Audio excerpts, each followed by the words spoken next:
وبركاته. بسم الله الرحمن الرحيم.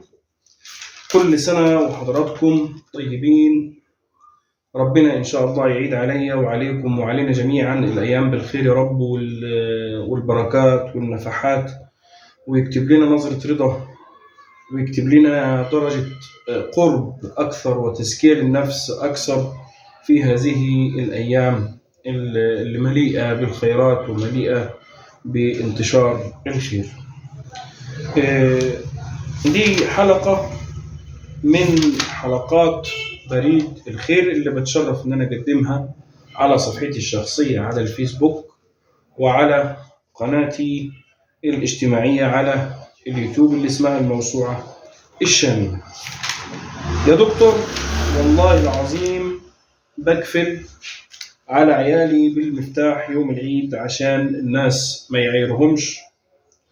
يا دكتور ده الأكل بيخلص مننا يوم 10 أو يوم 15 في الشهر، وبناخد مساعدة من إحدى الجمعيات. طبعا ربنا يبارك في أي حد بيبعت لهم مساعدة، ولكن هو حال الدنيا زي ما انتم عارفين وزي ما انتم شايفين صعب جدا.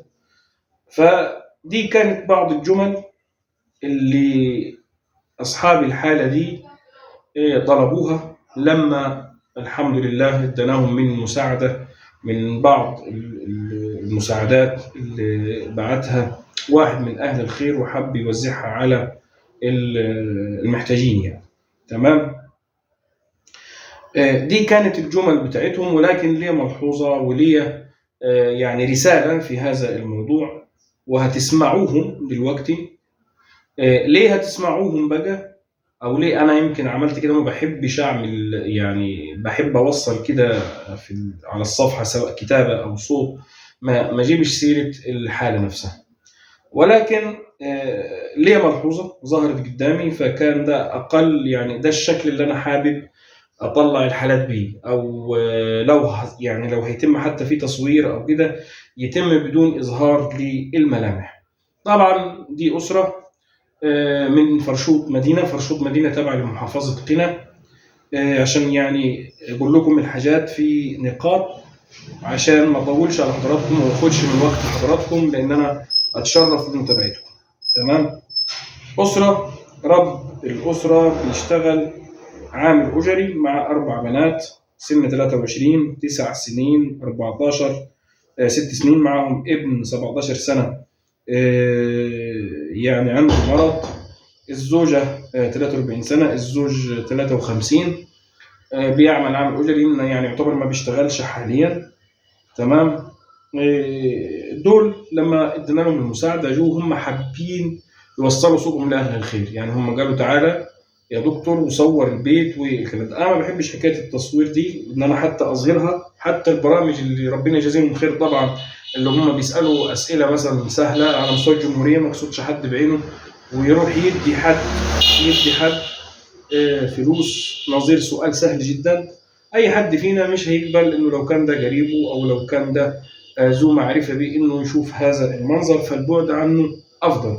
ولكن لو مثلا المتبرع حابب يشوف الشيء، ممكن أصور الحاجة اللي إحنا محتاجينها بالفعل، ويبقى كل حاجة يطلبها المتبرع موجودة. لو ده يعني السبب ده إن هو في المتبرع عايز يشوف كده، دي طبعا حقه ما فيهاش أي مشاكل. فلما قالوا لي صورنا، قلت لهم والله أنا لو جيت زيارة هصور طلباتكم، يعني هشوف مش التصوير كده جزافي ومحتاجين إيه هنا ومحتاجين إيه هنا بدون إظهار ملامحهم. لكن حسيت إن هم عندهم رغبة في إنه أحد من أهل الخير يكون ليهم قريب أو يسأل عليهم، ودي فرصة لأي حد عايز يتواصل بنفسه وعايز يكسب أجر إدخال السرور على مسلم. هم طلبهم كده، اللي عايز يتواصل معاهم يتصل بيا وأنا أوصله بيهم. وبالفعل في ناس الحمد لله من أهل الخير اتواصلت معايا مجرد ما كتبت الحلقة أو المنشور التعريفي لهذه الحالة.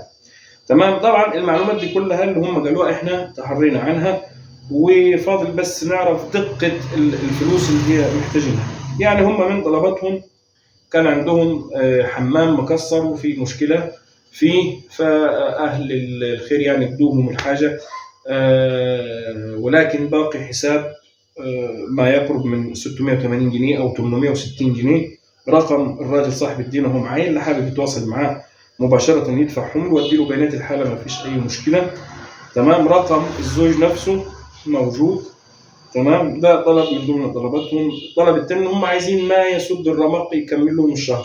طبعا هم بياخدوا مبلغ من إحدى الجمعيات، ولكن المبلغ زهيد، لكن ربنا يجازي الجمعية اللي بتديهم خير الجزاء، ولكن عايزين نكمل معاهم باقي الشهر. فاللي عايز يبعت لهم أكل، اللي عايز يبعت لهم يتواصل معاهم بنفسه، ما فيش أي مشاكل في هذا الأمر. تمام. اللي عندهم محتاجين برضو دولاب. تمام. لأنهم بيحطوا الهدوم بتاعتهم وبيحطوا كل حاجة طبعا، وفي بنات كبيرة فما ينفعش، عايزين نفصل بينهم. تمام. اللي هيروح مثلا زيارة ليهم أو اللي حابب يشوف هذا الأمر ما فيش أي مشكلة. هم من ضمن طلباتهم إن حد يتواصل معاهم، مش قصة يتواصل عشان يعرف هم صادقين ولا لا. لا، ده هم عايزين حد يتواصل معاهم، يبقى يعني يسأل عليهم، يودهم لما يحتاجوا حاجة يتواصلوا معاه.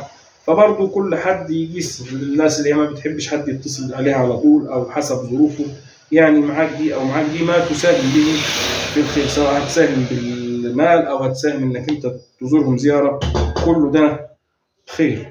طبعا هتسمعوهم الآن، وده سبب إن أنا خليتهم يتكلموا صوت، لأن أنا ما بحبش حكاية إن أنا أروح أصور. فلما لقيتهم مصرين إن هم عايزين يوصلوا رسالتهم لأهل الخير مباشرة، حسيت إنه ده يعني حل كويس، إنهم هم طلعوا اللي عندهم وطلبوا طلباتهم من غير ما حد يعرفهم هم مين، ورغم إن إحنا نبعد عن التصوير. ودي كانت بتقول يا رب يستركم كلكم.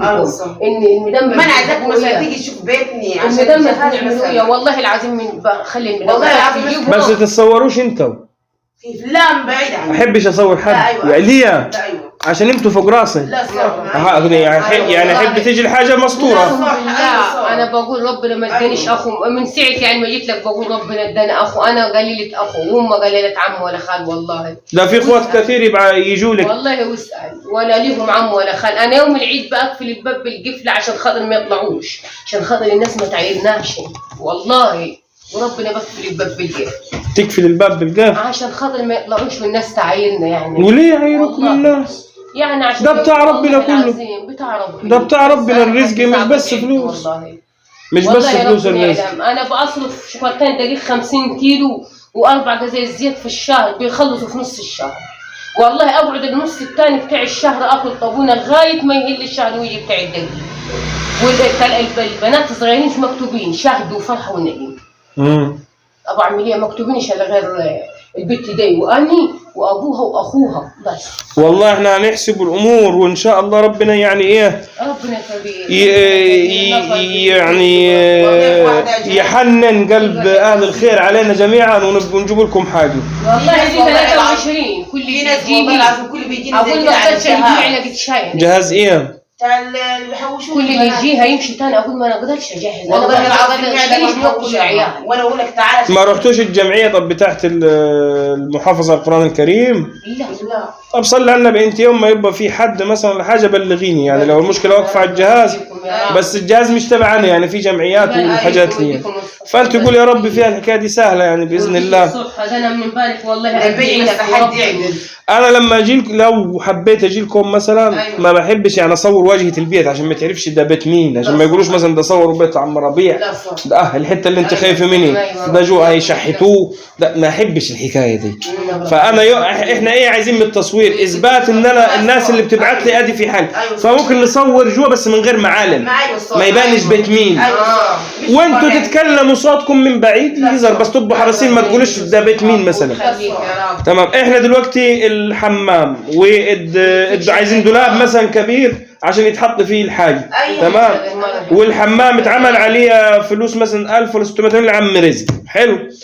طيب ايه تاني بقى محتاجين؟ في حاجه تاني في البيت محتاجين مثلا الخير يعملها؟ في بوتاجاز عندك؟ في بوتاجاز عندك. شغالين غاز طبيعي ولا؟ ركبونا غاز. الف مبروك، حاجه برضو كويس. يعني عايزين كده افهم من كده انكم مثلا عايزين ممكن تكون مساعده شهريه. مثلا تساعد في الاكل. او مثلا نجيب الاكل نفسه نجيبه لكم مثلا جاهز يعني وانتوا تطبخوه. يكشف شغلانه ايه؟ شوف لي اي شغلانه. تعرفي تشتغلي ايه؟ اي شغلانه اشوف لك شغلانه يعني تساعد اخواتك بس كمان ما تكونش يعني بعد المغرب ولا حاجه تكون. لا نشوف لك حاجه في النهار ان شاء الله. يديك الصحة يا رب. والاخت الكبيره وخليهم لا. انا والله العظيم ربنا يعلم، يعني انا لما بجيب العلاج دي العيال بشرب المويه وبقعد.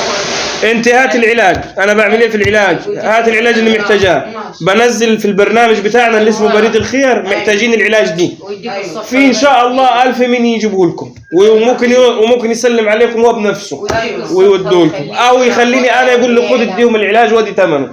ده اللي بيحصل، والرزق على الله. يعني تقعدش تزعل، انت النبي صلى الله عليه وسلم كان يخبط على الصحابه يقول لهم انا ما عنديش اكل عايز اكل. يعني حكايه مثلا ان حاجه في الفلوس ده ما تزعلش الواحد قوي، بس الانسان يتقي ربنا. كويس انك دورتي على شغل، تشوفوا لك شغل مناسب ان شاء الله، بس مثلا شد حيلك في القرايه والكلام دي وتلتزمي. ايوه، ما الفتره الجايه يعني تركزي برضه تشوفي الشغل محتاجيه وتعملي. يلم له شويه ثالث، يلم له حاجه، هو عنده بيتنفس على كده في صدره يعني. ان شاء الله ربنا يشفي. هاتي كده الصور البضايق والحاجات ده. والرقم بتاعكم انتوا ايه كام؟ انا معيش تليفون. معيش تليفون. انا عايز اما احب ابلغكم بحاجه ابلغكم ازاي؟ التليفون بتاع ابوها 010 واحد يديك الصبح. كام؟ واحد تكشف المرض. هاتي اكتبوا. والله العظيم العله انا لما يجوع بيحشوا ايه في ذمتي. ده تليفون ابوك يا شيماء. لما يجوعوا بيعملوا ايه؟ يا ساتر. المدمس صحته نحن 5 مدمس بس مش بنحط له زيت. عيالي انا غلابه لما بيجوعوا والله عظيم. احنا نشوفوا حد يجيب لنا شويه مدمسات او ثمنهم لاخر الشهر وعدس وفول، وان شاء الله ربنا يعيد رمضان بخير ان شاء الله. اللهم امين. ساعات القى العشرة يجيب حطبونه وساعات ما القاش. ولقيت اديهم هم يقولوا انت اقول مش مهمه، انا استحمل. والله العظيم اقول انا استحمل الجوع، يمكن انتم ما تستحملوش. ربنا يسترها يا خالتي ان شاء الله. ربنا كبير. ربنا يسترها، تحت امركم ان شاء الله. واللي وزي ما حضراتكم سمعتوهم اهم، دي حالة من ضمن الحالات اللي هي فعلا محتاجة، وحبت يعني الناس من اهل الخير يزوروها، فوصلنا رسالتها. بل بالعكس هي نفسها تتصور، لانه في البعض شاف انه التصوير بيجيب مساعدة او بيكون دليل على، انا ما اقصدش ان الناس اللي بتصور انها ناس عايزة تذل الحالات ولا حاجة، لا ما اقصدش كده اطلاقا عشان ما حدش يزعل مني، ولكن اقصد نخلي التصوير في اضيق الحدود، لان الناس والله بتتوجع من الموضوع ده، كفايه الوجع اللي احنا فيه. يعني انا مثلا دلوقتي لو حد محتاج حاجه، انت حط نفسك كده ومحتاج انه حد يساعدك، تحب حد يساعدك كده في الكتمان، ولا حد يقابلك يسألك سؤال سهل، ولا حد يصورك مثلا في برنامج وموسيقى حزيني ولا انهي؟ يعني احنا حتى لو الحالة نفسها طلبت ده، لا بصحح لها المفاهيم. مش معنى كده انه اي حد يقول لنا محتاج نروح نديله. الكتمان حاجة والتحقق من الحالات حاجة، والمتبرعين طبعا فيهم اللي يعرفني شخصيا، وفيهم اللي هو عايز يتبرع، شاف برنامج، شاف حد متحالة، فمن حقه انه يتواصل مع الحالة، من حقه يتواصل مع عايزين تحليل ندفع في مكان التحليل، اشعة ندفع في الاشعة، الكلام ده.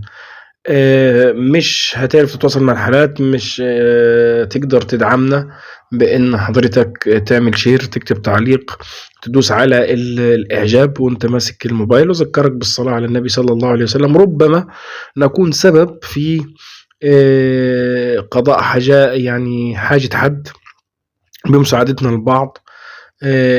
بطلب من حضرتك ان يعني فضلا لا امرا بالاشتراك في القناة لو بتتابعني على اليوتيوب، متابعة لو بتتابعني على الصفحة الشخصية، واللي بيسألوني على المحتوى الطبي بصفتي صيدلي في قناة مخصوصة بحب برضو ان حضراتكم تشتركوا فيها لو حابين، اسمها الدكتور الصيدلي يوسف الأنصاري، بتكلم فيها عن كل الأدوية وكل الأمراض فيما يخصني كصيدلي، صيدلية مجتمعية، أو كحد دارس برضو أعشاب، موضوع الأعشاب والتجميل.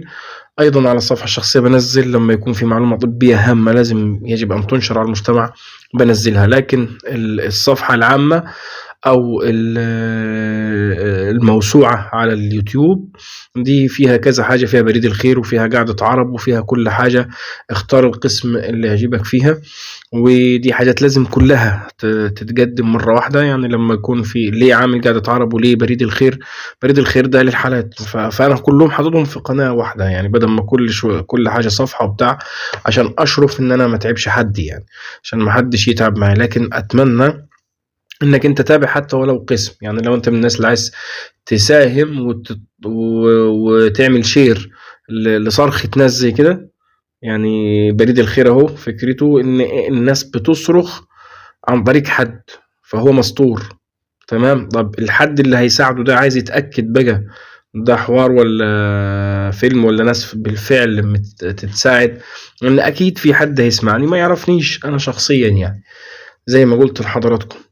فبالتالي في الآليات اللي تعمل كده، زائد انه في كثير من الحالات زي الحالة دي عايزة الناس نفسها تطبطب عليها، تتصل بيها، تسلم عليها. ده اللي انا اقصده. وربنا يكرمنا جميعا بان احنا نعمل الصح، واي خطأ بيحصل مني او من اي حد ده من الشيطان ومن النفس، نعوذ بالله عز وجل منها. ما تنسوش الدعم، وما تنسوش الأهم من الدعم الصلاة على النبي صلى الله عليه وسلم. تحياتي لكم، والسلام عليكم ورحمة الله وبركاته.